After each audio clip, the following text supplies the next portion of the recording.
नमस्कार, मी ज्ञानदा कदम. न्यूज 18 लोकमतमध्ये आपल्या सर्वांचं स्वागत.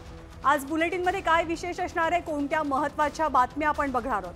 पहिली बातमी, तुफान पावसामुळे सध्या राज्यातल्या शेतकऱ्याच्या डोळ्यातही पाणी आहे आणि शेतात सुद्धा पाणी आहे. राज्यात लाडकी बहीण योजना आहे, लाडका भाऊ योजना आहे. मग जरा शेतकऱ्यांनाही लाडकं म्हणा असा सल्ला राज ठाकरेंनी सरकारला दिला. पुढची बातमी बुलेटिनमधली, लोकसभा निवडणुकीमधल्या फटक्यानंतर महाराष्ट्र विधानसभेसाठी संघ दक्ष आणि महाराष्ट्रावर लक्ष अशी राजकीय चर्चा नेमकी का होते? संघाच्या महाराष्ट्रासाठीच्या प्लॅनची इनसाइड स्टोरी बघूया.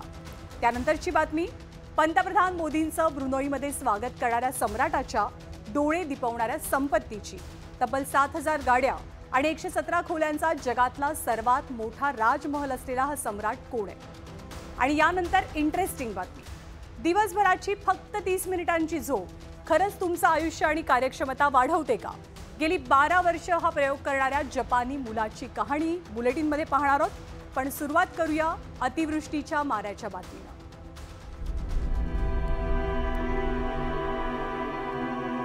त्या पावसानं कमरेत गेलं पाणी असल्यामुळे पूर्ण कापूस माझा ओंबाळून पूर्ण जमीनदोस्त झालेलं आहे. पाणी उभारून सगळं राख झालेलं आहे, पुरं सगळं जाळून गेलेलं आहे.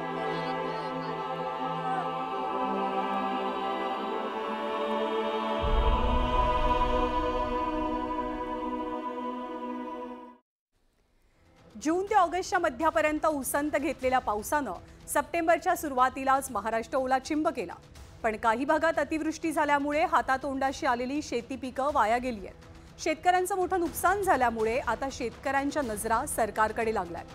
शेतकऱ्यांच्या या स्थितीकडे सरकारचं लक्ष वेधत राज ठाकरेंनी सोशल मीडियात एक पोस्ट शेअर केली आहे. राज ठाकरे म्हणतात, गेल्या काही दिवसात मराठवाड्यात झालेल्या पावसानं तिथल्या अनेक जिल्ह्यांमध्ये शेतीचं माप नुकसान झालंय.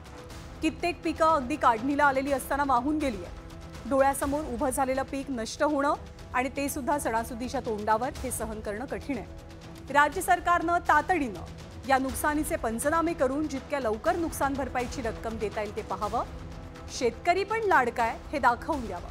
सरकारनं शेतकऱ्यांना मदत करताना हात आखडता घेऊ नये आणि सणासुदीच्या सुट्ट्या असल्या तरी या कठीण प्रसंग आहे लक्षात घेऊन प्रशासनाला कामाला लावून नुकसान भरपाई गणपतीच्या काळात मिळेल हे पाहावं. तर राज ठाकरेंच्या या पोस्ट नंतर मनसैनिकांनी सुद्धा शेती नुकसानीच्या पंचनाम्यांच्या कामांचा फॉलोअप घेण्याची तयारी केलेली आहे. जिथे अन्याय दिसेल तिथे लात मारायची. जिथे आमचा शेतकरी असो, मजूर असो, कामगार असो, महिला असो, ज्यांना मदत पाहिजे ती मदत करायची भावना आमच्या कार्यकर्त्यांना आम्ही सांगितलेली आहे. त्यासाठी आमच्या आदेशाची वाट पाहायची नाही. तर ऑगस्ट आणि सप्टेंबरच्या अगदी सुरुवातीलाच महाराष्ट्रात बरसलेल्या पावसानं शेतकऱ्यांच्या तोंडचा घास हिरावून घेतलाय. 1, 2 आणि 3 सप्टेंबरला झालेल्या अतिवृष्टीमुळे मराठवाड्यामध्ये सर्वाधिक नुकसान झालेलं आहे. मराठवाड्यामधील 8 जिल्ह्यात पावसामुळे 11,67,270 हेक्टर क्षेत्रावरच्या पिकांना फटका बसलाय. या ढगफुटी सदृश पावसानं एकट्या मराठवाड्यात 10 जणांचा बळी घेतलाय. पावसाच्या माऱ्यात 523 जनावरं दगावली तर 1222 घरांची पडझड झाली. याआधी जुलै आणि ऑगस्ट महिन्यात झालेल्या अतिवृष्टीमुळे राज्यात 1,70,000 हेक्टरवरच्या पिकांचं नुकसानही झालेलं. तेव्हा सर्वाधिक फटका बसलेला तो विदर्भाला. तर जुलै आणि ऑगस्ट हा काळ सोयाबीनच्या शेंगा भरण्याचा काळ असतो. नेमक्या याच दिवसांमध्ये अतिवृष्टी आणि संततधार पावसामुळे पिकं पाण्यामध्ये बुडून पिवळी पडून नुकसान झालं. आता सप्टेंबर महिन्यात सोयाबीनची काढणी सुरू असतानाच पावसानं कहर माजवलाय. सप्टेंबरच्या पावसानं मराठवाड्यातील परभणी, नांदेड, धाराशिव, जालना आणि हिंगोलीला जोरदार तडाखा बसलाय. तर विदर्भातील यवतमाळ सोबतच खानदेशातील जळगाव, धुळे आणि नंदुरबार जिल्ह्यात अतिवृष्टीनं पिकांचं मोठं नुकसान केलंय. बहुतांश जिल्ह्यात ढगफुटी सदृश पाऊस झाल्यामुळे शेतकरी मेटाकुटीला आलाय. 2 एकरमध्ये उडीद होते माझं. ते उडीद सगळं काढता आलं होतं. ते पाणी उभारून सगळं राख झालेलं होते आणि मग लिंबू सगळं गळालेलं. लिंबू पुरं सगळं जाळून गेलेलं आहे. बघा त्यामध्ये पाणी साचलेलं आहे, भरपूर नुकसान झालेले आहे. तरी तालुका प्रशासनाने पंचनामा करून पाणी करून मला योग्य ती मदत झाली. त्या पावसानं कमरेत गेलं पाणी असल्यामुळे पूर्ण कापूस माझा ओंबाळून पूर्ण जमीनदोस्त झालेला आहे. तर आता पूर्ण माझ्या परिवाराची जी उपजीविका आहे त्याच्यावर निर्भर असल्यामुळं आता अवघड झालेलं आहे आमचं. वर्ष कसं काढायचं हा प्रश्न आमच्यापुढे उभा आहे.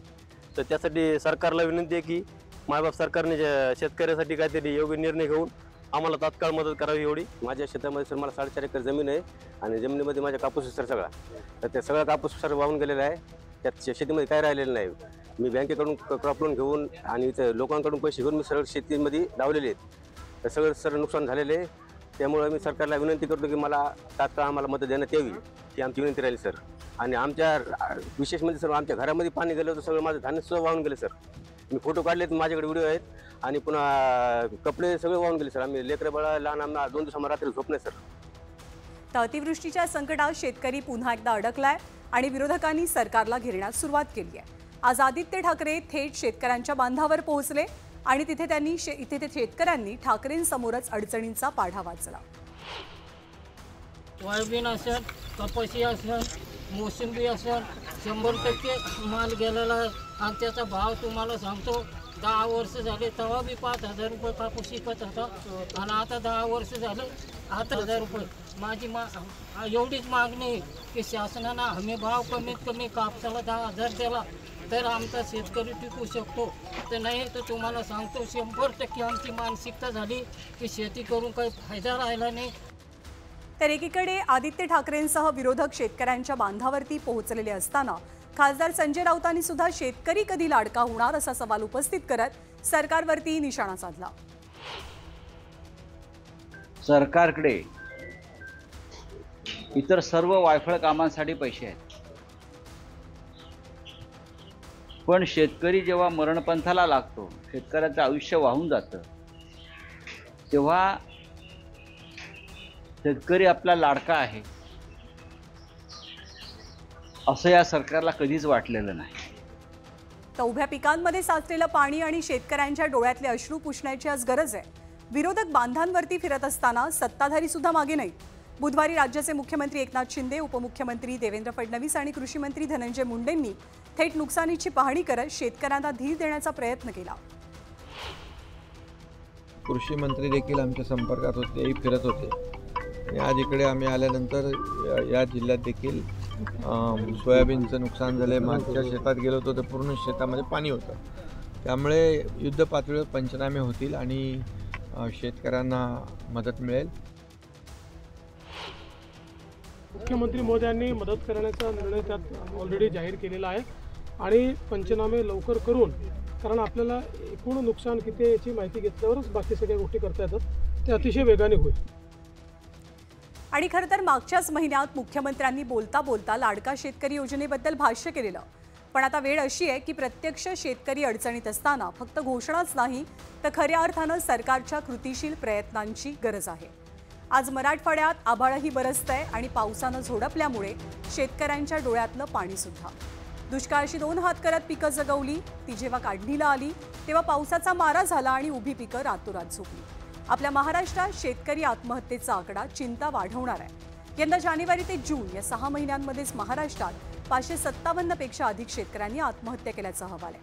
म्हणजे दिवसागणिक हिशोब करता राज्यात दररोज 3 शेतकऱ्यांच्या आत्महत्या होतात. गेली काही वर्ष महाराष्ट्राचा शेतकरी दुष्काळ आणि अतिवृष्टीच्या दुष्टचक्रात अडकलाय. अशावेळी त्याला मदत मिळाली नाही तर अनेक जण चुकीचं पाऊल उचलतानाचं वेदनादायी चित्रही दिसतं. आज बांधावरती सत्ताधारी गेलेत आणि विरोधक सुद्धा.